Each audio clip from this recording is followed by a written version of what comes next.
Mini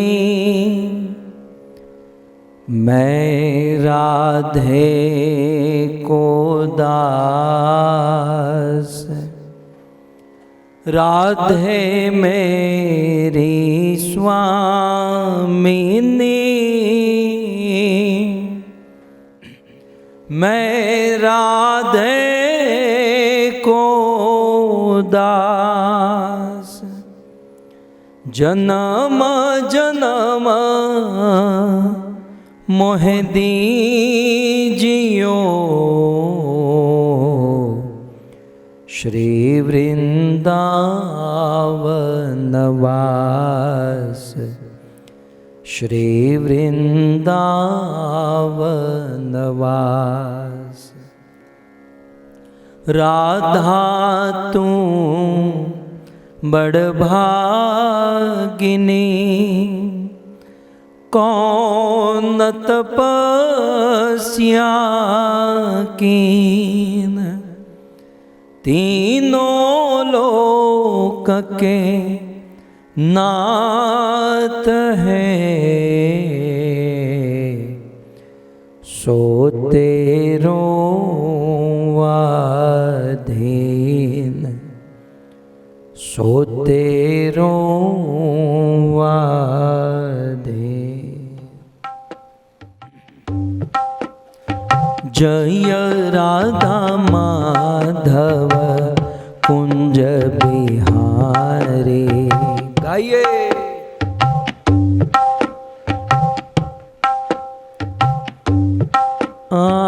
जय राधा माधव कुंज बिहारी।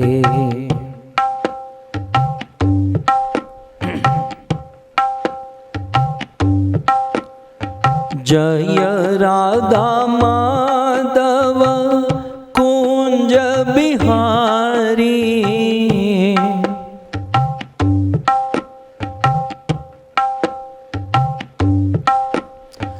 जय राधा माधव कुंज बिहारी।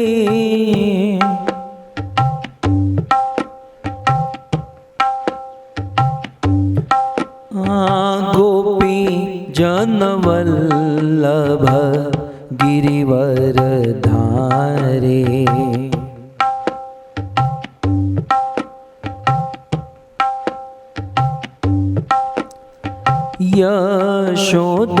यशोदानंदन ब्रज जन रंजन।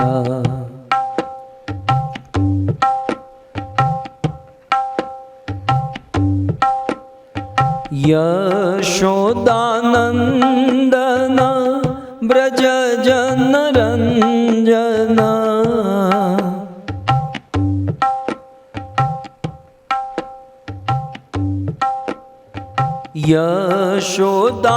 यशोदानंदन ब्रज जन रंजन।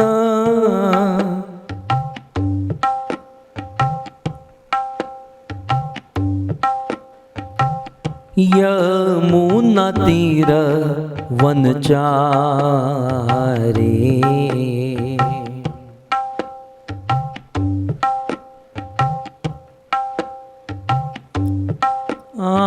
जय राधा माधव कुंज बिहारी।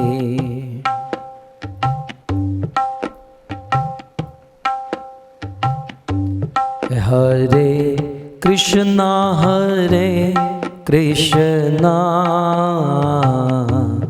कृष्णा कृष्णा हरे हरे।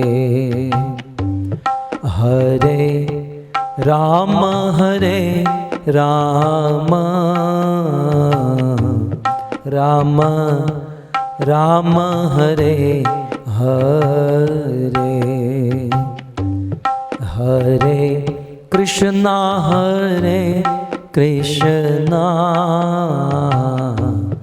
कृष्णा कृष्णा हरे हरे।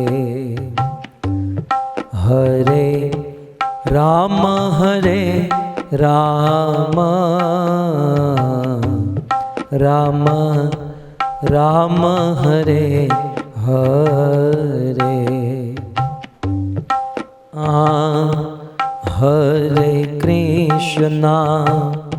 हरे कृष्णा कृष्णा कृष्णा हरे हरे हरे राम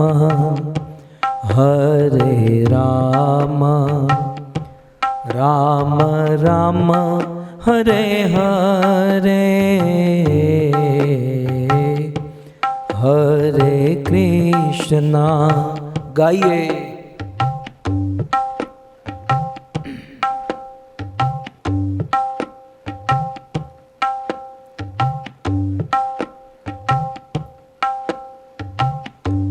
हरे कृष्णा कृष्णा कृष्णा हरे हरे हरे राम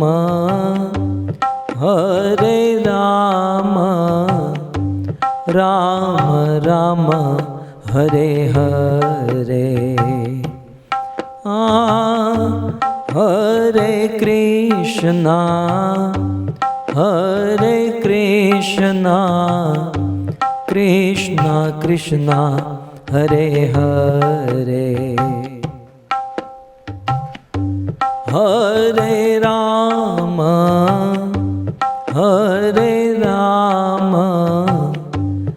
राम राम हरे हरे कृष्णा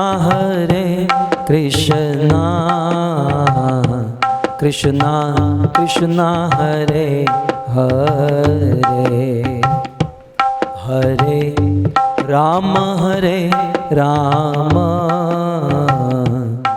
राम राम हरे हरे हरे कृष्णा कृष्णा कृष्णा हरे हरे हरे राम राम राम हरे हरे। हाँ, हरे कृष्णा कृष्णा कृष्णा हरे हरे हरे राम राम राम हरे हरे हरे कृष्णा कृष्णा हरे हरे हरे राम राम राम हरे कृष्णा कृष्णा कृष्णा हरे हरे हरे राम राम राम हरे हरे कृष्णा कृष्णा हरे हरे हरे राम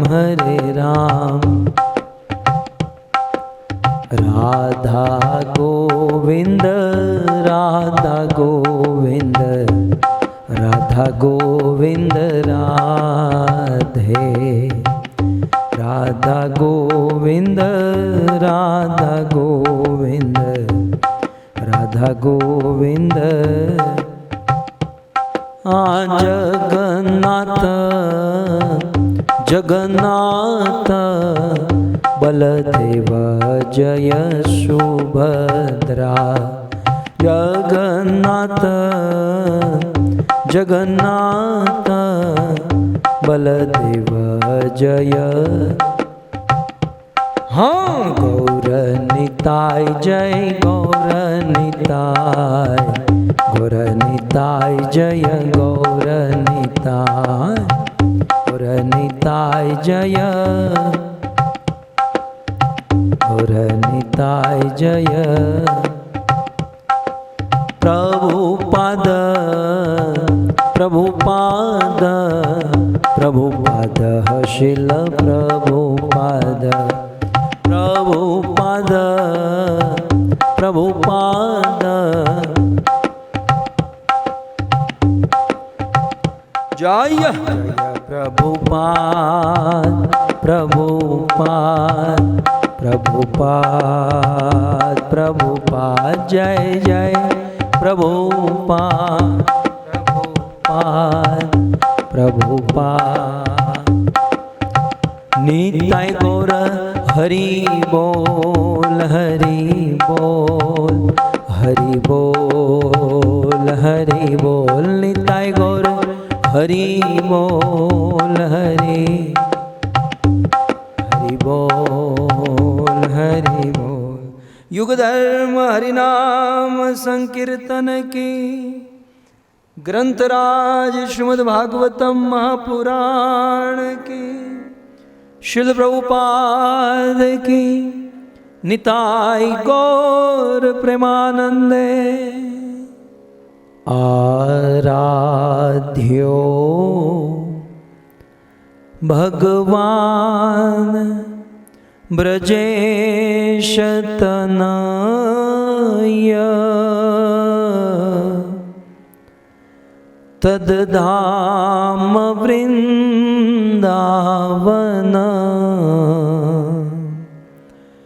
रम्या काचिदुपासना ब्रजबधो वर्गेणया कल्पिता। श्रीमद्भागवतं प्रमाणममलं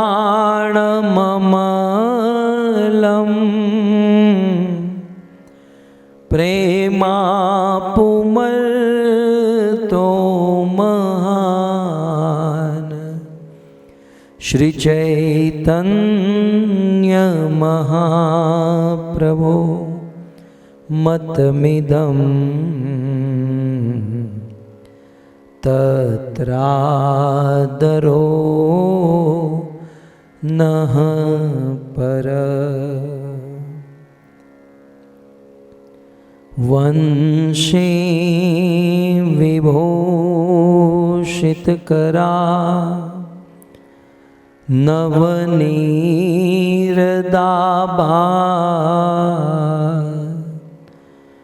पीताम्बर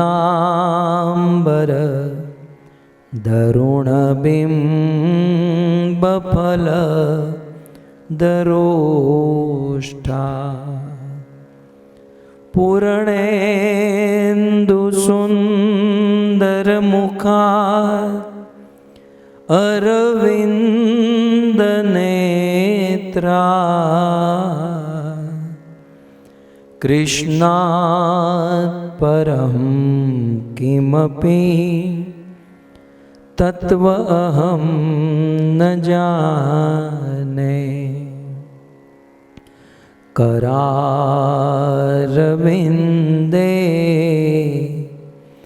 न पदारविन्दम्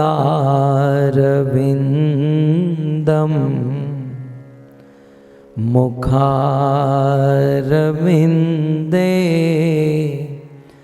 विनिवेशयन्तम्।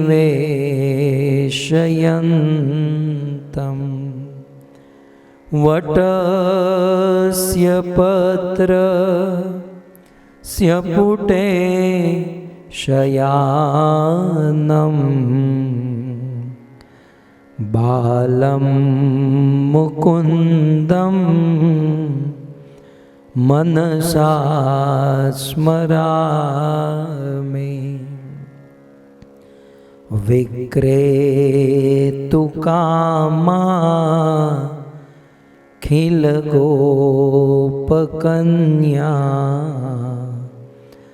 मुरारिपादार्पितचित्तवृत्ति दधियादिकं मोहवशाद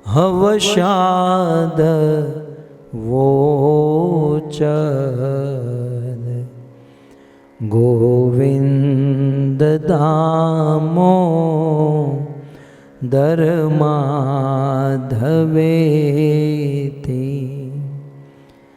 अकरूरयाने यदुवंशनाथं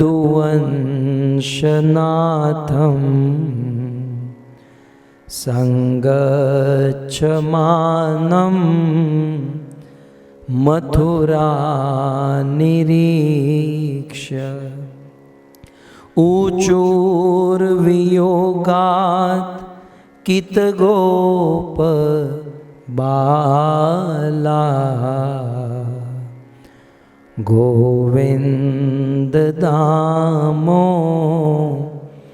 दरमाधवेति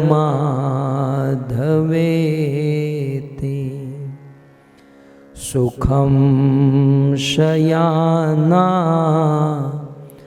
निलये निजेपि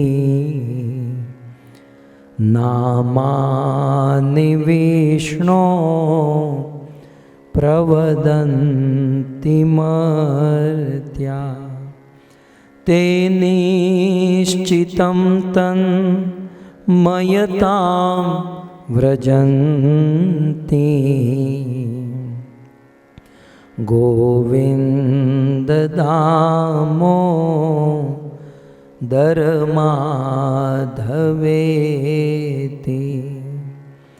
ॐ नमो भगवते वासुदेवाय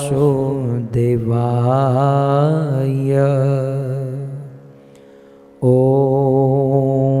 नमो भगवते वासुदेवाय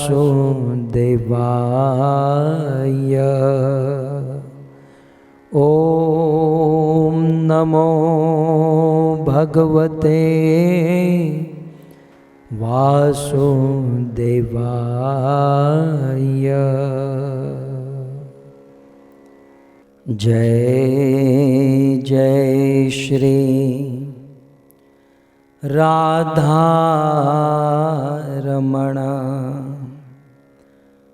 जय जय नवल किशोर जय गोपी चित्तचोर प्रभु जय गोपी चित्तचोर प्रभु जय जय माखन चोर जय जय माखन चोर। श्री कृष्णचंद्र भगवान की, श्रील प्रभुपाद की। उपस्थित भगवत कथा अनुरागी पधारे हुए भक्तवृंद,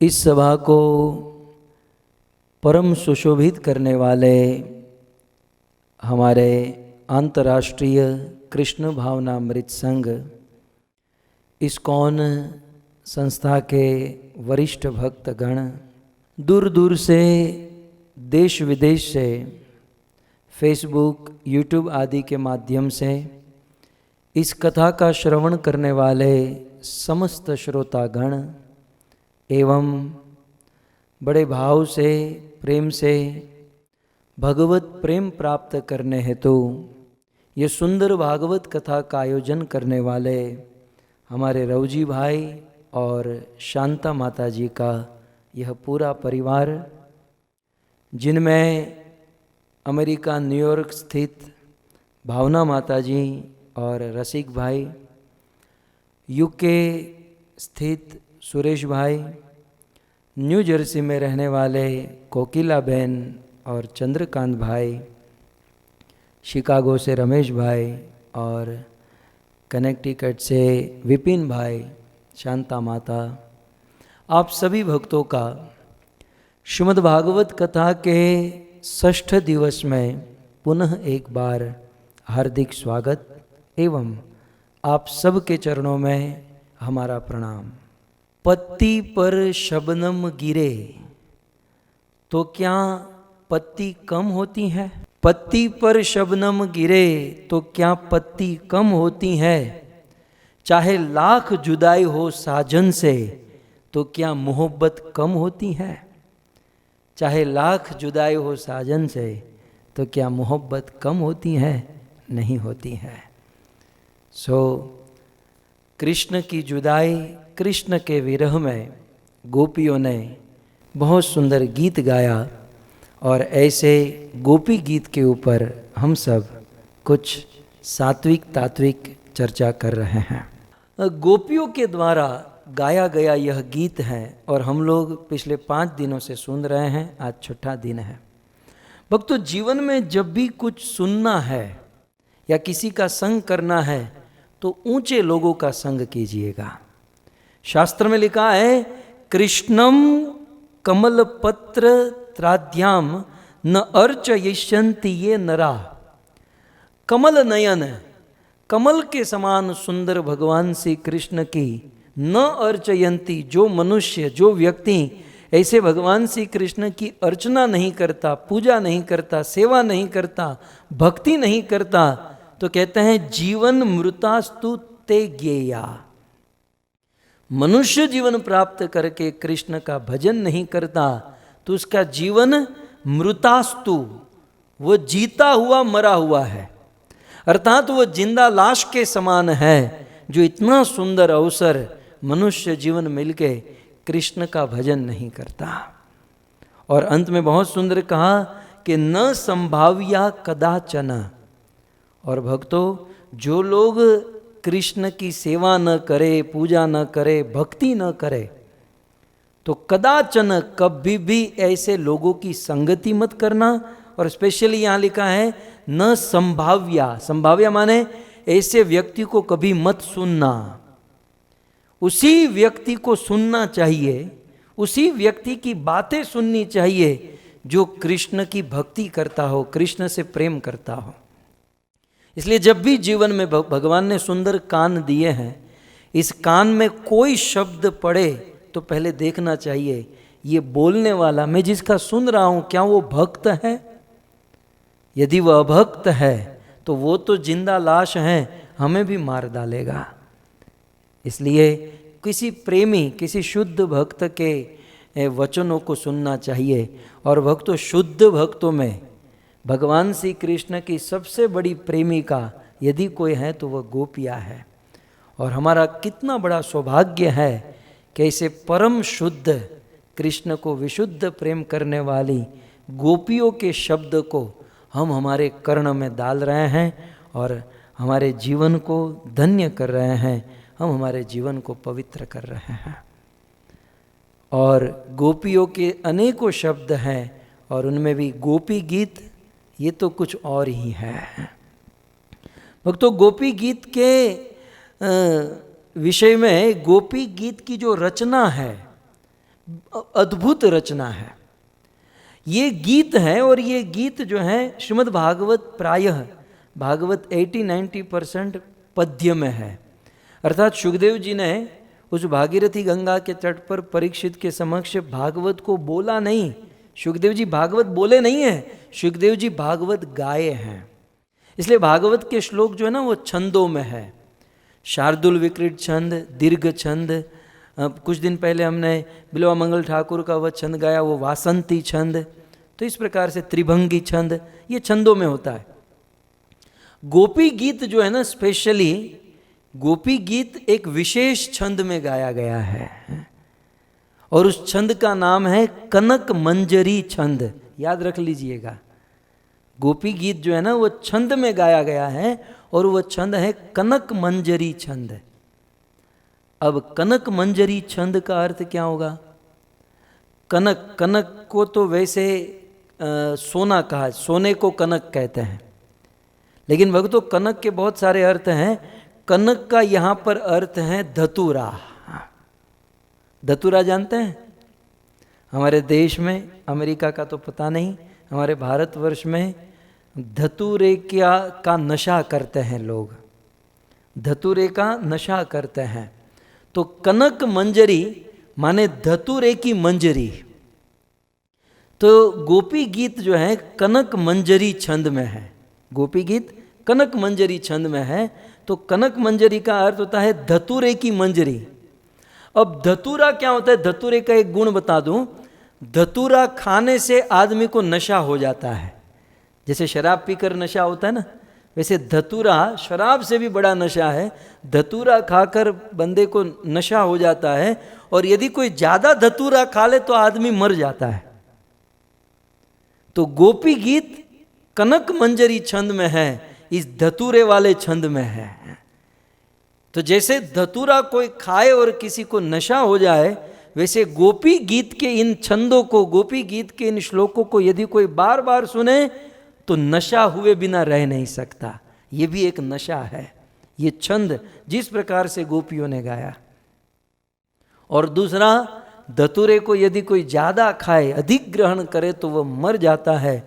वैसे इस गोपी गीत को यदि अधिक मात्रा में लिया जाए तो कृष्ण विरह में प्राण भी छूट सकते हैं। तो ये हैं गोपी गीत की रचना। यद्यपि गोपियों ने ये कोई सोच समझ कर नहीं कि भाई कनक मंजरी ये वो, स्वाभाविक उनके हृदय में ये सारे श्लोक निकले और ये रचना यहाँ पर प्रकट हुई। और उसमें आप ये देख लीजिए, ये प्रथम श्लोक है गोपी गीत का।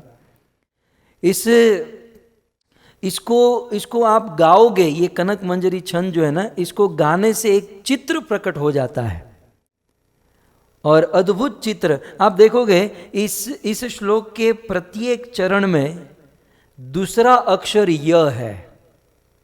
ये आपने मार्क किया? हमने तो कथा कर दी, सुन भी लिया, और आपने हरि बोल भी कर दिया। आप देखिए इस श्लोक के प्रत्येक, आप 4 लाइन है इस श्लोक में, 4 लाइन है। चारों लाइन के दूसरे अक्षर जो है ना, य है। ज य ति, श्र य ति, द य द ई त और त्वई। चारों में इसमें य लगा हुआ है। और आप देखोगे इस श्लोक में प्रत्येक लाइन के 7वां अक्षर सेम होगा। अब ये मैं आपको होमवर्क दे देता हूँ, आप लोग अपने हिसाब से देख लीजिएगा। ये इस प्रकार से हैं कि इसके प्रत्येक लाइन में जो है ना 7वां अक्षर इसमें यह है। तो भक्तों, ये जो गोपी गीत हैं, ये भाव, रस, प्रेम, छंद और अलंकार से युक्त ये गोपी गीत है। और इनको गाने से प्रेम की एक लौ, प्रेम की एक लपट उत्पन्न होती है। गोपी गीत को गाने से, गोपी गीत का श्रवण अध्ययन करने से हमारे हृदय में प्रेम की अग्नि जगती है, प्रेम की लौ, प्रेम की लपट प्रकट हो जाती है। और एक गंभीर बात को आप याद रख लीजिए कि प्रेम का जो दिया है, प्रेम रूपी दिया, घर पर जो दिया होता है ना, घर पर जो दिया होता है, आप मंदिर के अंदर रखो तो वो ठीक से जलेगा। लेकिन वही दिया यदि आप बाहर रोड पर लेकर जाओ, हवा आएगी और दिया बुझ जाएगा। ठीक उसी प्रकार प्रेम रूपी जो दिया है, जब तक हमारे हृदय में है तब तक तो वह खूब जलेगा। प्रेम रूपी दिया जब तक हमारे दिल में है, हृदय में है, वे खूब जलेगा और खूब उसका आस्वादन होगा। लेकिन जैसे ही वह प्रेम रूपी दिया दिल से बाहर निकल गया तो वह बुझ जाएगा। इसलिए शास्त्र में कहा गया है, द्वारा दयम वदनस्तु बर्हि गतश्चेत। यदि हृदय के द्वार से दिया, प्रेम रूपी दिया निकल गया तो वह बुझ जाएगा, और यदि हृदय के अंदर रहा तो वह रात दिन प्रज्वलित होता रहेगा। इसलिए भक्तों, कुल मिलाकर ये हृदय के जो भाव है हमारे, मैं अपनी बात कर रहा हूँ, हम सब के भगवान के प्रति हृदय में जो भाव है, जो प्रेम है, जो तड़प, जो लालसा है, वो हृदय में ही रखनी चाहिए, वो बाहर किसी को दिखानी नहीं चाहिए। यदि हम हमारे प्रेम को, भाव को लोगों को दिखाते फिरे तो जैसे दिया जब तक मंदिर में है तब तक जलता है, बाहर निकलने पर बुझ जाता है, वैसे ही प्रेम बार बार बाहर दिखाने से वो कम हो जाता है, वो बुझ जाता है। मुझे आज भी याद आ रहा है कि 15 वर्ष पूर्व गुरुदेव के चरणों में बैठकर हम ये कथा सुन रहे थे, और कुछ भक्त इस कथा को रिकॉर्ड कर रहे थे। गुरुदेव ने एक बार 2 बार मना किया, लेकिन उस भक्त ने नहीं सुना। तो अंत में गुरुदेव ने चलती हुई कथा को रोका और कहा कि ये कैमरा लेकर जाओ यहाँ से, नहीं तो मैं तोड़ दूंगा। उस समय, अब 15 साल पहले तो इतनी बुद्धि कहाँ थी। मैं सोचता था कि गुरुदेव ने ऐसा निर्णय क्यों लिया। यदि इसको रिकॉर्ड करने देते हैं तो भविष्य में जनता इसे सुनती और लाभ लेती। मेरे मन में ये प्रश्न बना रहा, लेकिन जब शास्त्र के अध्ययन किए गए तब पता चला कि प्रेम रूपी दिया वो ज़्यादातर बाहर दिखाना नहीं चाहिए, क्योंकि महाराज जी का प्रेम, वो भाव प्रकट हो रहा था, और वह भाव, वह प्रेम यदि हम बाहर दिखाते फिरें तो वह कम हो जाता है या बुझ जाता है। इसलिए याद रहे, प्रेम रूपी धन को कभी भी बाहर प्रस्तुत प्रकट ना करें। जैसे एक लोभी अपने धन को दिखाता नहीं है। यदि किसी लोभी को पूछो आपके पास कितना पैसा, कितना धन, तो वो बोलेगा नहीं मेरे बैंक में इतना बैलेंस है, मैं इतना धनी हूँ। जैसे लोभी अपने धन को छिपाता है, वैसे जो प्रेम का लोभी होता है, जिसको प्रेम चाहिए, वो अपना प्रेम छुपाएगा। सर्प यदि अपने मणि को, सर्प के मस्तक पर मणि होता है, सर्प यदि मणि को लोगों को दिखाता फिरे तो ज़्यादा दिन तक वो मणि टिकेगी नहीं भक्तों। सर्प अपनी मणि को जैसे छिपा कर रखता है, लोभी अपने धन को छिपा कर रखता है, वैसे प्रेमी को चाहिए कि अपने धन को, अपने प्रेम को, अपने भाव को अपने हृदय में दबा कर रखे। अब आप कहोगे तो फिर आपने ये गोपी गीत शुरू किया। मुझे कोई चिंता नहीं है भक्तों, क्योंकि यहाँ भाव है ही नहीं। यहाँ प्रेम और भाव होगा तो खत्म होगा, कम होगा। यहाँ तो बिल्कुल ब्लैंक है, खाली है?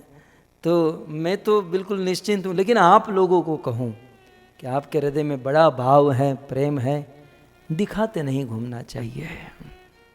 भक्तों, आपका अनुभव होगा, हमारा अनुभव है। हम रोज मंगला आरती करते हैं और सुबह ब्रह्म मुहूर्त में 16 माला जाप करते हैं, और हमें दिन में कोई 2-5 लोग मिल गए, हम पूछते हैं कि आप मंगला आरती करते हो? नहीं, हम नहीं करते। अरे मंगला आरती नहीं करते? मैं तो मंगला आरती में जग जाती हूँ, 16 माला सुबह ही कर लेती हूँ। आप 2-5 लोगों को बोलोगे ना, दूसरे दिन आपकी मंगला आरती बंद है। दूसरे दिन ब्रह्म मुहूर्त में 16 माला बंद। क्यों? क्योंकि उस धन को आपने प्रस्तुत प्रकट कर दिया। भक्तों, ये सिद्धांत एक और मात्र एक ब्रह्म मध्व गौड़ीय धारा में ही आपको देखने मिलेगा। चैतन्य महाप्रभु की इस धारा में ही ये धन है। चैतन्य महाप्रभु ने ही इतना डिफाइन किया फिलोसॉफी को, और हम सबको समझाया कि इस प्रेम रूपी धन को हमें छिपा कर रखना चाहिए, जैसे चैतन्य महाप्रभु छिपा कर रखते थे। हमारे आचार्य गण ले लीजिए, रूप, सनातन, रघुनाथ, गोपाल भट्ट, इन आचार्यों के हृदय में बड़ा प्रेम हुआ करता था, लेकिन वे अपने प्रेम को प्रस्तुत लोगों के बीच में नहीं करते। वे पूरा प्रयास करते थे अपने प्रेम को दबा कर रखने का। ऐसा वर्णन है कि रूप गोस्वामी, हमारे रूप गोस्वामी जब प्रवचन करते थे तो प्रवचन सुनने वाले सब लोग रोने लगते, इतना रोते, लेकिन रूप गोस्वामी नहीं रोते थे। होगा मेरे जैसा कोई आदमी सोचा कि कथा बोलने वाला नहीं रो रहा और सुनने वाले सब लोग रो रहे हैं। उस समय वह रूप गोस्वामी के पास निकट से जाकर देखा, पेड़ से एक पत्ता गिरा, रूप गोस्वामी को स्पर्श होते ही जलकर राख हो गया। वे अपना हाथ रूप गोस्वामी की नासिका के पास लेकर गया, उनकी उंगली जल गई। तब उनको एहसास हुआ कि रूप गोस्वामी के अंदर हृदय में प्रेम है।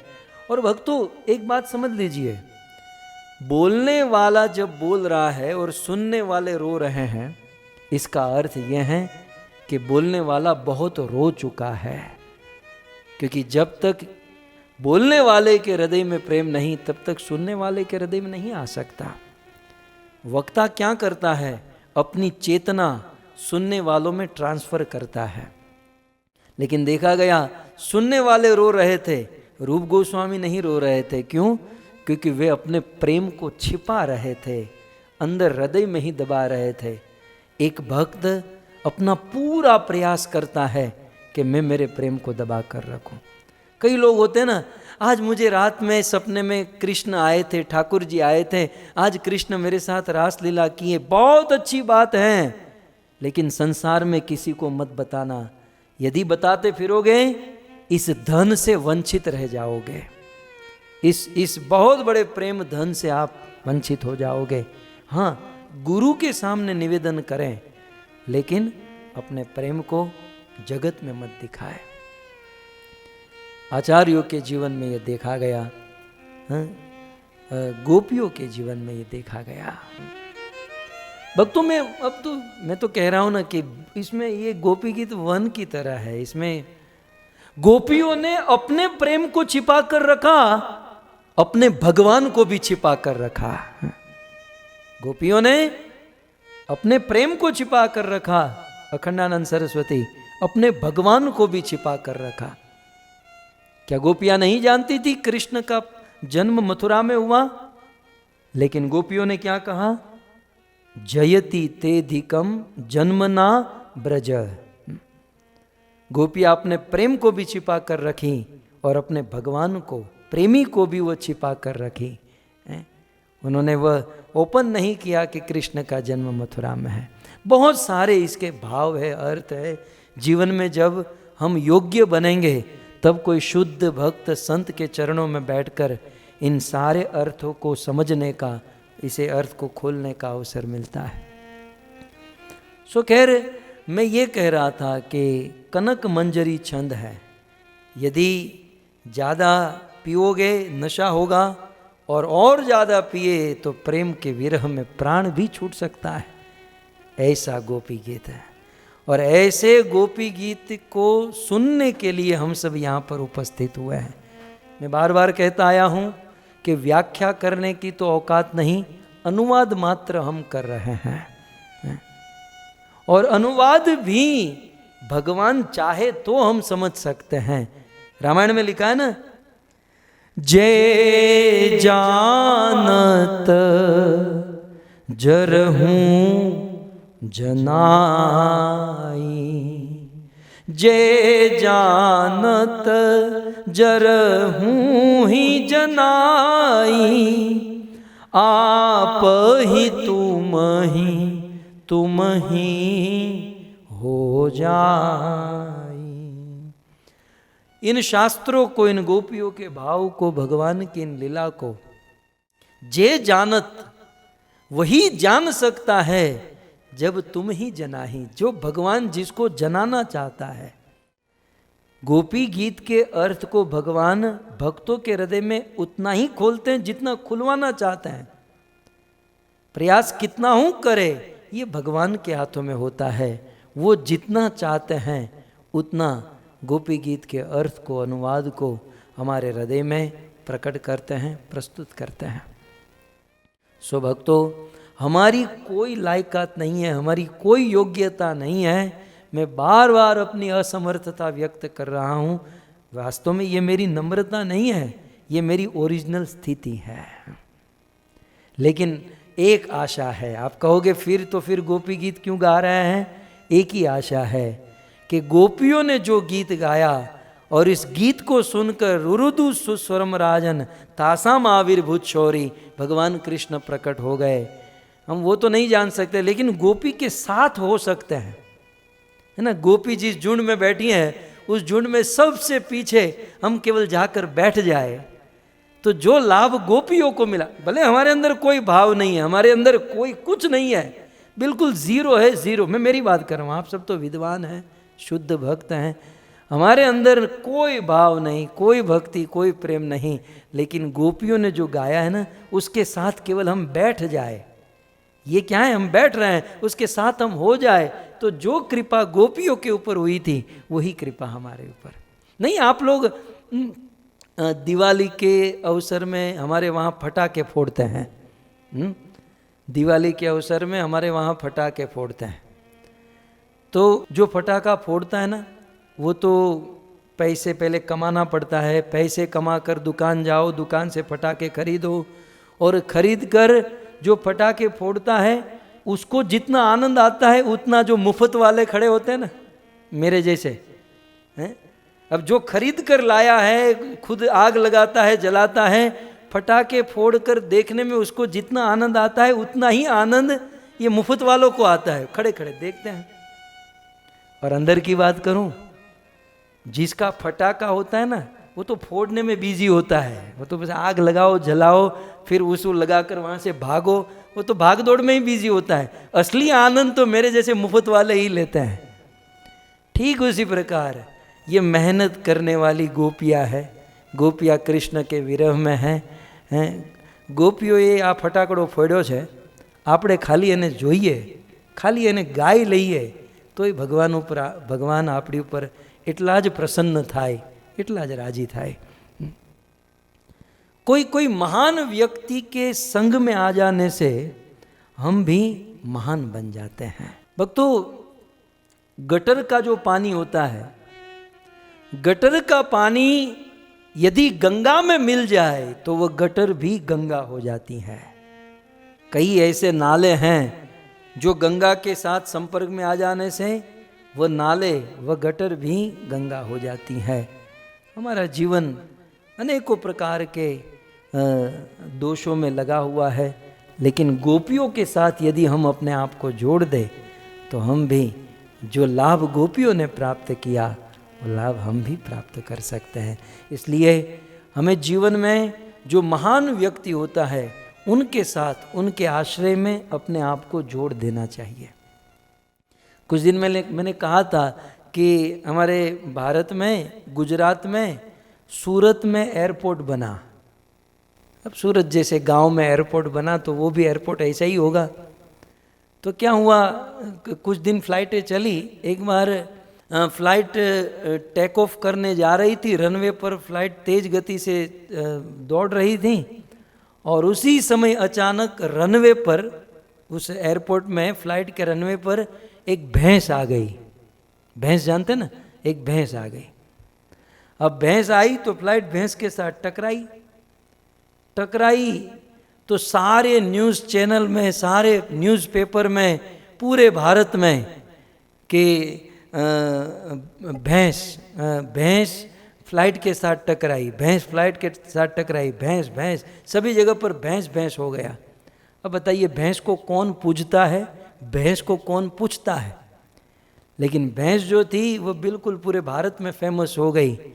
केवल एक ही चीज़ हुई थी कि वह साधारण पशु फ्लाइट के साथ टच हो गया।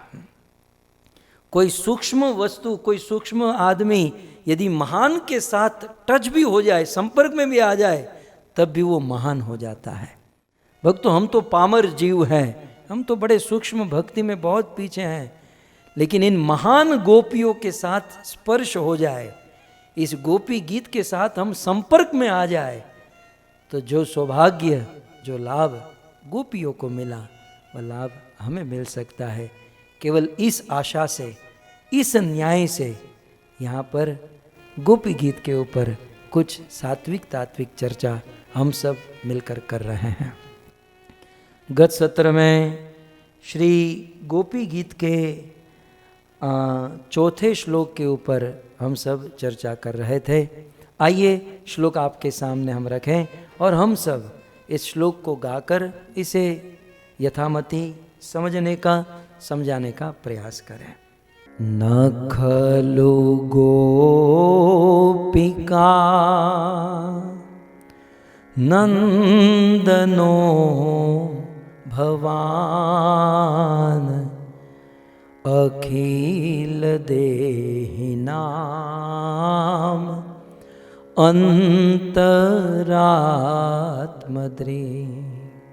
न खलु गोपिका नंदनो भवान अखिल देहिनाम अंतरात्मद्री। विखन सारथितो विश्वगुप्तये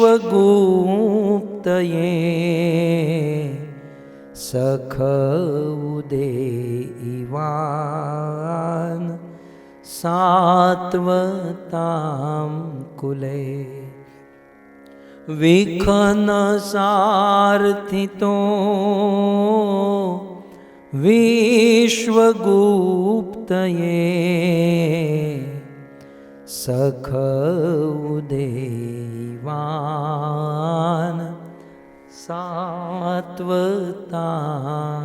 कुले सखउदेवान् सात्वतां कुले। श्री गोपिका गीत के इस चतुर्थ श्लोक में गोपियाँ भगवान श्री कृष्ण से कहती हैं। इस श्लोक के दो भाव, जैसे कल हमने आपके बीच में प्रस्तुत किया कि मानो गोपियों के हृदय में आशंका हुई कि कहीं कृष्ण हमें डांट न दे, और इसलिए गोपियों ने एक दृष्टि से इस श्लोक के द्वारा भगवान श्री कृष्ण की स्तुति की। वो स्तुति परक अर्थ हमने कल सुना, और अब गोपियाँ भगवान श्री कृष्ण को प्रार्थना निवेदन करती हैं, वह अर्थ हम आज सुनेंगे। गोपियों ने कहा कि न खलु गोपिका नंदनो भवान। कृष्ण कृष्ण आप न माने नहीं, खलु माने निश्चित ही आप गोपिका नंदनो, गोपिका यशोदा के पुत्र नहीं हो। कृष्ण निश्चित ही आप यशोदा मैया के पुत्र नहीं हो। कल इस पर चर्चा हुई थी, क्योंकि यशोदा के पुत्र होते तो आपको दया आ गई होती। अब तक तो आपको दया आ गई होती। किसी भी दुखी जीव को देखकर माँ यशोदा को तुरंत दया आ जाती है। ऐसी सहज दूसरों पर दया करने वाली यशोदा के पुत्र आप नहीं हो सकते। यशोदा के पुत्र होते तो आप हम पर दया करते, हमारे सामने प्रकट हो जाते हैं। इसका और एक अर्थ मेरे मन में तत्कालीन ये बातें आ रही हैं कि इसका अर्थ ये है कि यदि कोई जीव दया करे तो यह माना जाएगा, मैं आपको पूछूं, यदि कोई जीव दया करे माना जाएगा कि इनकी माता के हृदय में भी दया है। जब माँ के अंदर हृदय में दया होगी तब उनके बेटे में दया होगी। तो इसका अर्थ ये होना कि हम जीवन में जो कुछ भी करते हैं वे हम हमारे माता पिता का परिचय देते हैं। यदि कोई व्यक्ति कठोर है तो यह कहा जाएगा इनके माँ बाप भी कठोर है। यदि कोई व्यक्ति झूठा बोलता है तो यह माना जाएगा इनके माँ बाप भी झूठ बोलते होंगे। इससे एक लोक शिक्षा हमें यह भी लेनी है कि जीवन में ऐसा कार्य कभी न करें कि जिससे हमारे माता पिता के ऊपर उनका नाम बिगड़े, उनके ऊपर कोई लांछन लगे। गोपियाँ कहती हैं कि निश्चित आप यशोदा मैया के पुत्र नहीं। यशोदा के पुत्र होते तो कब के आप दया कर दिए होते, क्योंकि यशोदा रात दिन गौ माता की सेवा करती हैं और गाय जैसा उनका स्वभाव हो चुका है, तो आपके अंदर दया आ जाती। मानो कृष्ण कहे कि चलो ठीक है, मैं यशोदा का बेटा नहीं तो मैं कौन हूँ? आपको क्या लगता है मैं कौन हूँ? गोपियाँ कहती हैं कृष्ण आप अखिल देही नाम। अखिल देही नाम, अखिल माने सबके देह में रहने वाले अंतरात्मा, आप परमात्मा हो। अब कल हमने सुना ना, परमात्मा कहकर गोपियाँ प्रशंसा की। अब परमात्मा कहकर वही गोपियाँ कैसे कृष्ण को डांटती हैं, कैसे कृष्ण को कहती हैं, बोले आप सच कहूं आप परमात्मा हो।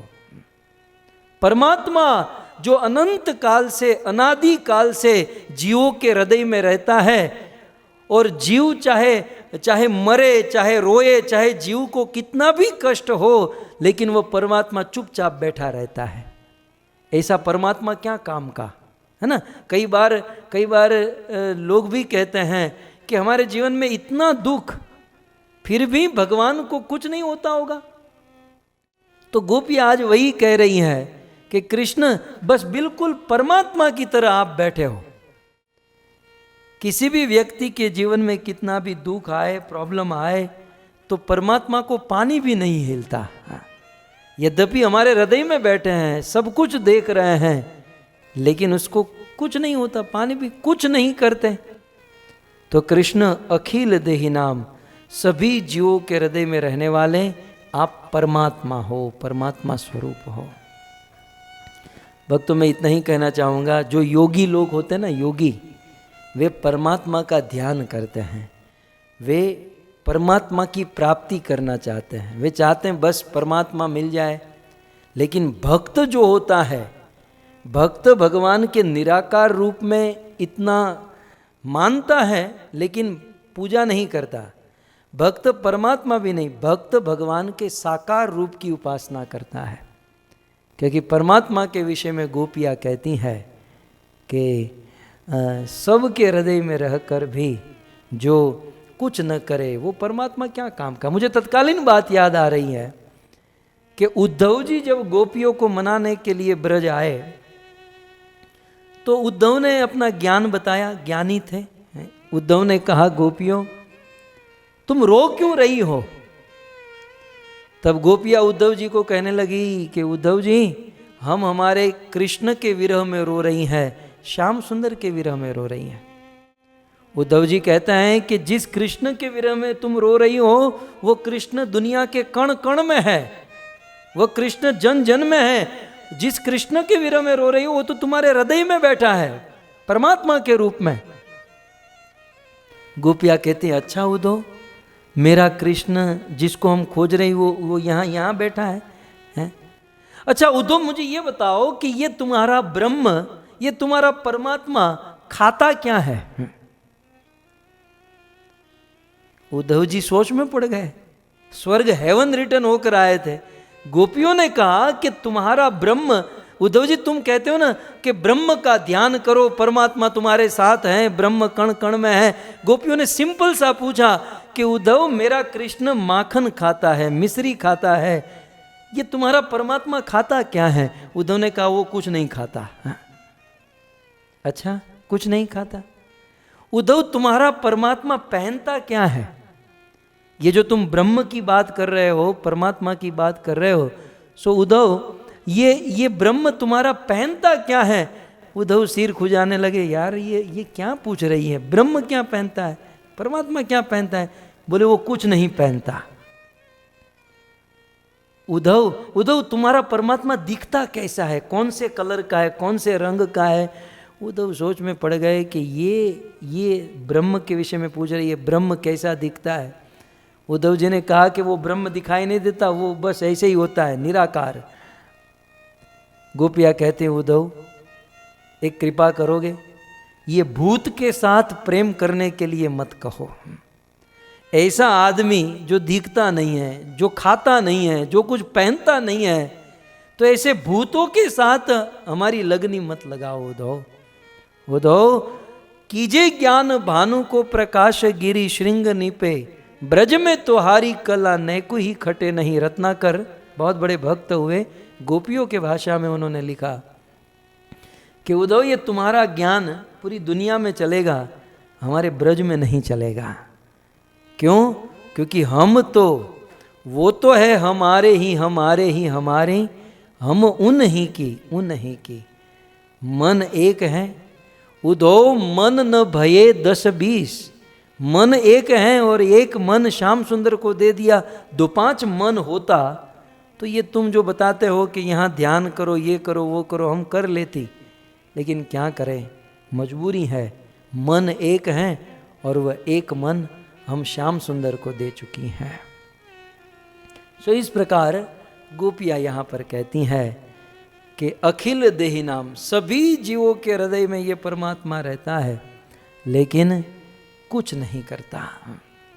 इसलिए कृष्ण आप न खलु गोपिका नंदनो, आप गोपिका यशोदा के नंदन नहीं हो। और खलु माने निश्चित ही, मतलब डबल कंफर्म करके कह रही है कि निश्चित ही, खलु निश्चित ही, गोपिका नंदनो न, आप गोपिका यशोदा के पुत्र नहीं हो। तो बोले कौन है? तो बोले अखिल देहि नाम, सबके हृदय में रहने वाले आप परमात्मा हो। परमात्मा कोई जिए मरे रोए, परमात्मा को कोई फर्क नहीं पड़ता। श्रीपाद श्रीधर स्वामी ने बहुत सुंदर बात बताई। श्रीपाद श्रीधर स्वामी कहते हैं भगवान को कि हे भगवान, ध्यान से सुनिएगा, श्रीधर स्वामी टीका में लिखते, मैं केवल अनुवाद बोल रहा हूं, कहते हैं कि हे भगवान, आप अनादि काल से समस्त जीवों के अंदर निवास कर रहे हैं। प्रभु, आप अनादि काल से समस्त जीवों के हृदय में निवास कर रहे हैं, लेकिन आज तक आपके द्वारा संसार रूपी वृक्ष का एक पत्ता भी नहीं तोड़ा गया। अनादि काल से जीवों के हृदय में रहते हैं, लेकिन आज तक आपने संसार वृक्ष का एक पत्ता भी नहीं तोड़ा।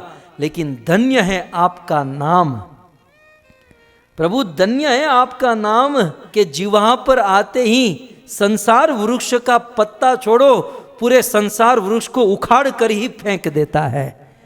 तो प्रभु, मुझे समझ में नहीं आता कि आप बड़े हो कि आपका नाम बड़ा है। श्रीधर स्वामी है। प्रभु, आप सभी जीवों के हृदय में रहते हो, लेकिन आज तक संसार वृक्ष का पत्ता भी नहीं हिलाया, उस एक पत्ते को भी नहीं तोड़ा। लेकिन धन्य है आपका नाम कि मात्र जिह्वा पर आपका नाम आ जाए तो संसार रूपी वृक्ष को जड़ से उखाड़ कर आप फेंक देते हो। तो भक्तों, परमात्मा से तो कोटि कोटि गुना श्रेष्ठ उनका नाम है।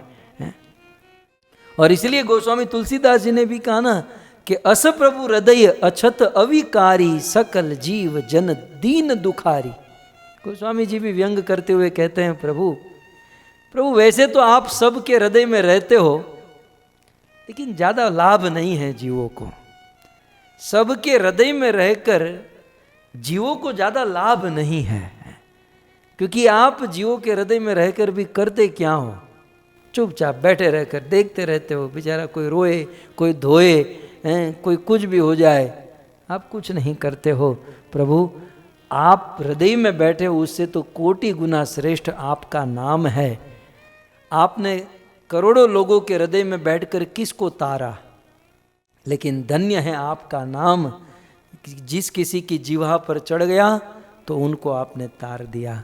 और फिर पूरा लिस्ट निकालते हैं कि गणिका गीध हैं, गीध को तारा, गणिका को तारा, आपने उस वाल्मीकि को तारा, एक से एक आपने कितनों को तारा और आपके नाम ने कितनों को तारा।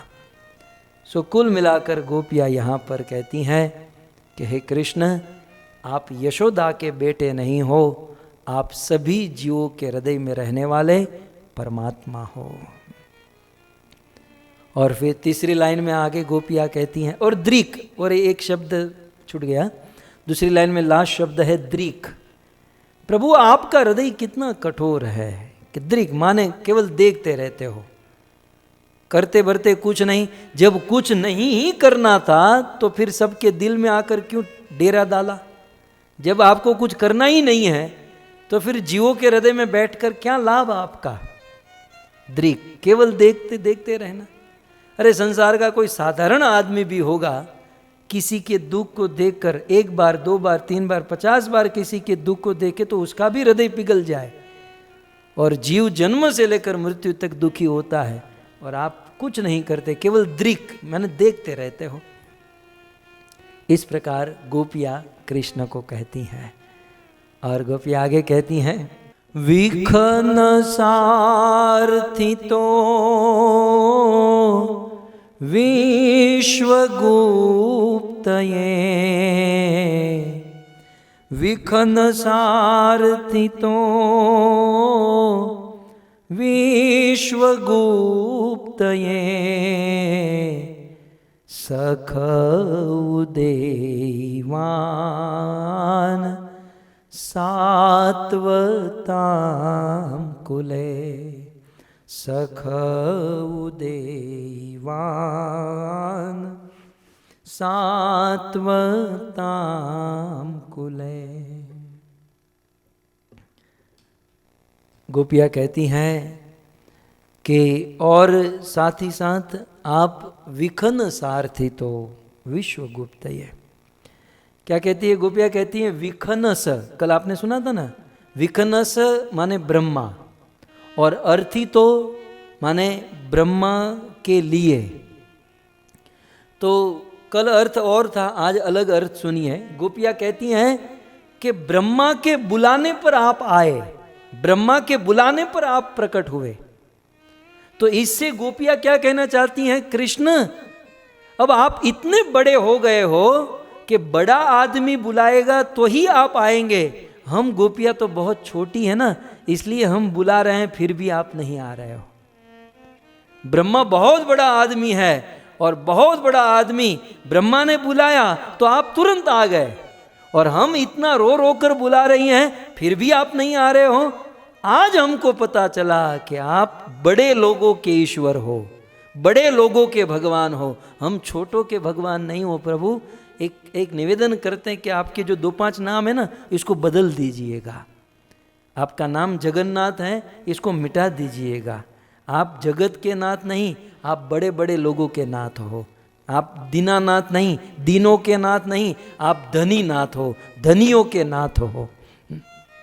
अब देखिए गोपियाँ कृष्ण को दुखती रग पर दबा रही है कि आप बड़ों के नाथ हो। गोपियाँ सभी एंगलों से कृष्ण को, अब कौन सा तीर लग जाए और कृष्ण आ जाए, गोपियाँ कह रही हैं।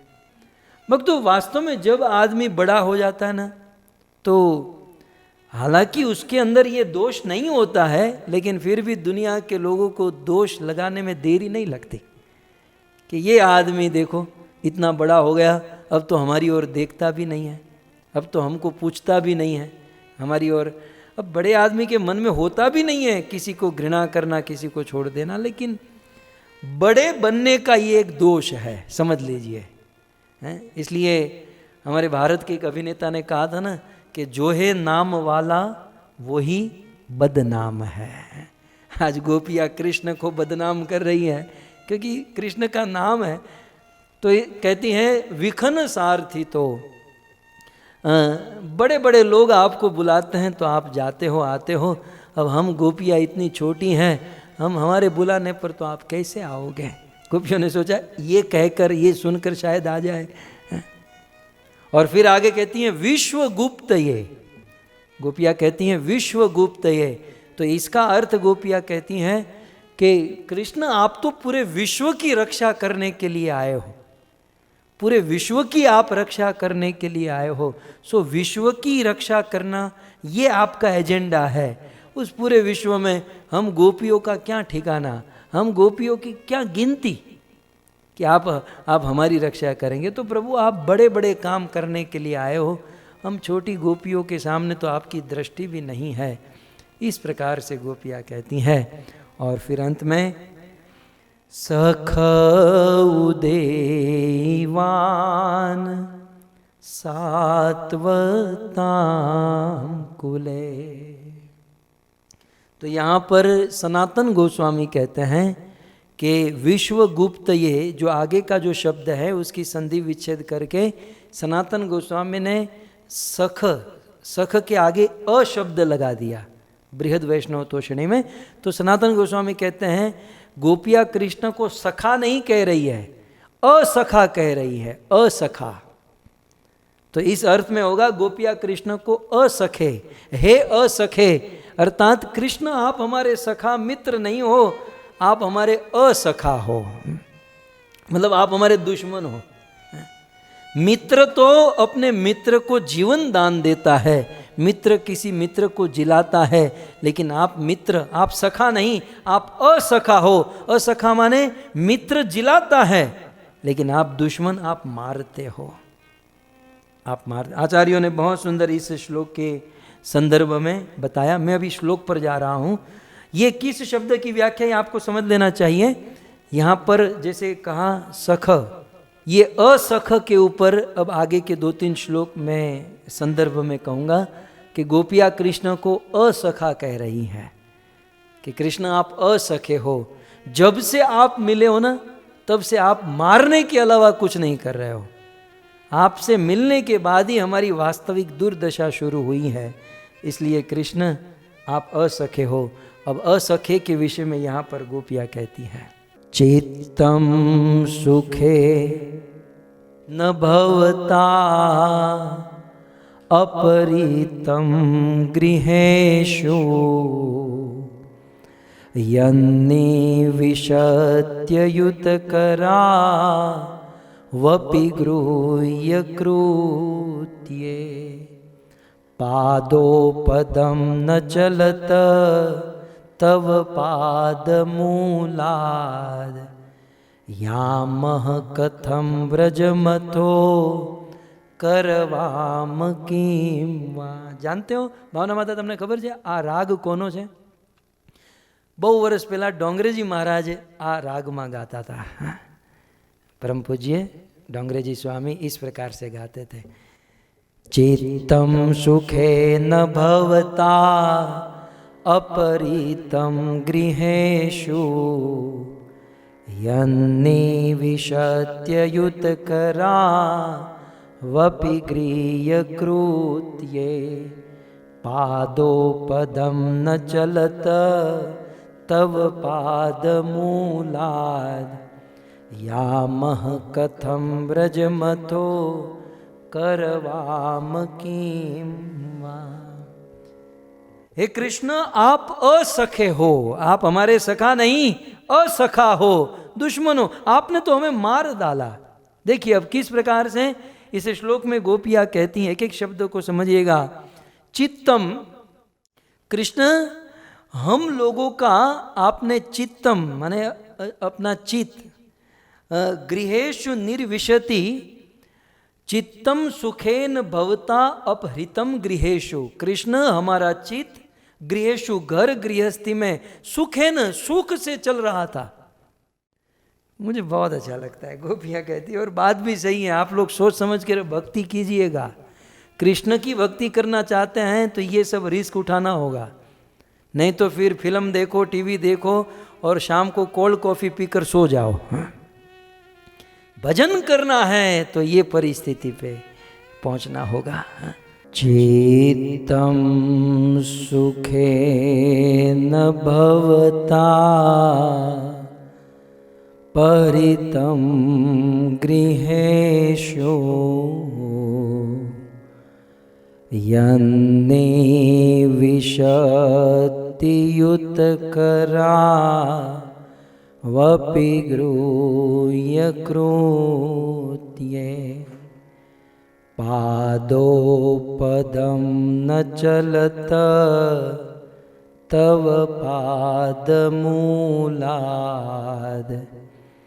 यामः कथं व्रजमथो करवाम किं वा। असखे, गोपियाँ कृष्ण को कहती हैं, कृष्ण आप हमारे सखा नहीं हो तो क्या है, आप हमारे असखा हो। असखा, सखा होते तो सुख देते, सुख नहीं देते, आप असखा हो। कैसे? तब उसकी व्याख्या कहते हैं, चित्तम सुखेन भवता अपहृतम गृहेषु। हे कृष्ण, चित्तम सुखेन, हमारा चित्त बड़ा सुखी था, हमारा चित्त बहुत सुखी था। और गृहेषु, हम लोग गृह में, हमारे घर में बहुत मजे से, बहुत आनंद से रह रही थी। लेकिन कृष्ण भवता, भवता माने आपने, अपहृतम, आपने हमारा सारा सुख हर लिया, आपने हमारी घर गृहस्थी को लूट लिया। अपहृतम, अपहृतम का अर्थ होता है लूट लेना। अब आप ही बताओ, आप सखा हो कि असखा हो? चित्तम सुखेन भवता अपहृतम गृहेषु। अब तो हमारा भी ऐसा ही होता है कि जब हम शिल प्रभुपाद जी के इस्कॉन मंदिर में जाते ना, तो अब बेचारा जैसे तैसे रास्ते में आते जाते मंदिर का पगथिया चढ़ गया, तो मंदिर में तुरंत भक्त मिलते हैं कि आप मंदिर में आए हैं, पहली बार आए हैं। पहली बार वालों को तो बड़ा स्वागत किया जाता है कि भाई पहली बार आए हैं, इसका स्वागत हो रहा है। जैसे कसाई का बकरा जानता नहीं कि अब कटने वाला हूँ, तो स्वागत, बड़ा भव्य स्वागत होता है कि पहली बार हमारे मंदिर में आए। और कहते हैं कि कुछ नहीं है, भक्ति माने कुछ नहीं, भक्ति में क्या करना है, chanting, dancing and feasting, that's all.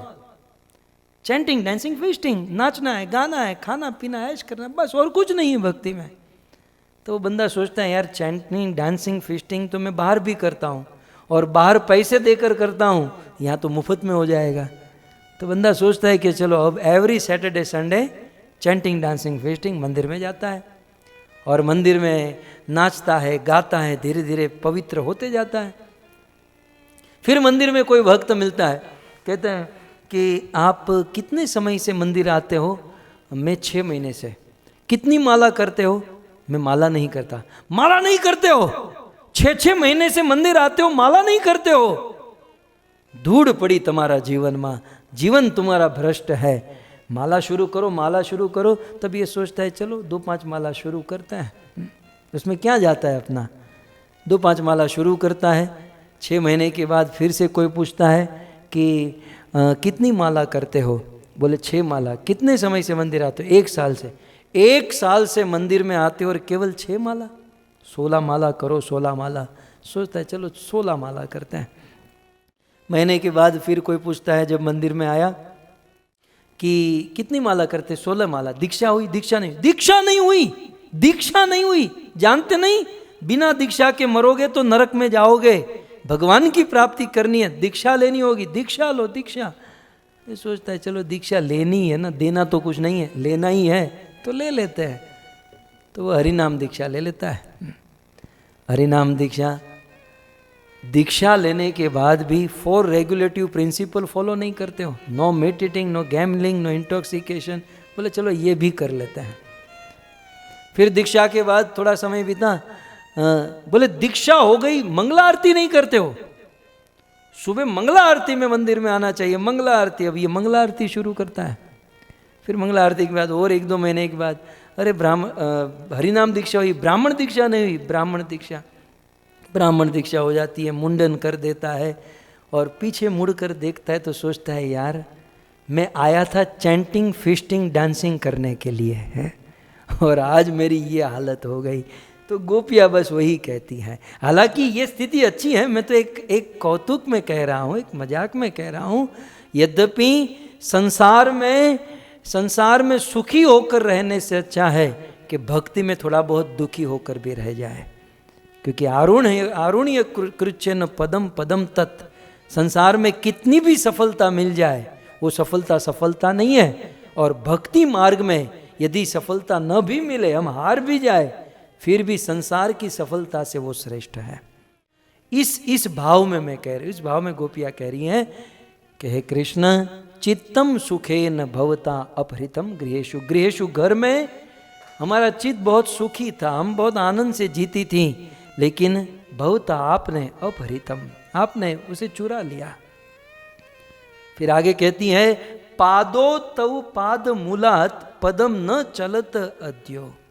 गोपियाँ कहती हैं कि दोनों चरण भी आपके चरण तल से दूर हटने के लिए अब एक पग भी आगे नहीं बढ़ पाते हैं। कृष्ण, आज हमारी ऐसी स्थिति हो गई कि पादो, हमारे दोनों चरण, पदम न चलत, एक कदम भी आगे नहीं चल पा रहे हैं आपको छोड़कर।